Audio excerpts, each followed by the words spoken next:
السلام علیکم ورحمۃ اللہ وبرکاتہ۔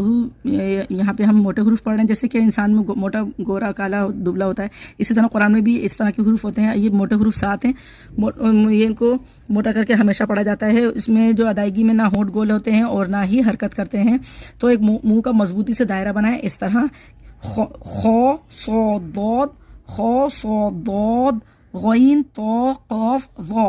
اس کی ہم ادائیگی کریں گے: خو ضاد غین طا قاف ظا، خو ضاد غین طا قاف ظا۔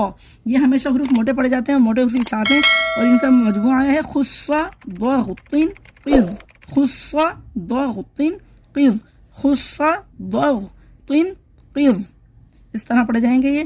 اور آپ سے گزارش ہے کہ اپنے لیے صدقہ جاریہ بنانے کے لیے اس کو زیادہ سے زیادہ شیئر کریں، تاکہ لوگوں کو بھی آسانی کے ساتھ تجوید سیکھنے کا موقع ملے۔ اور جو بھی آپ کو پوچھنا ہے، کچھ مجھ سے کمنٹس کر کے پوچھ سکتے ہیں، میں آپ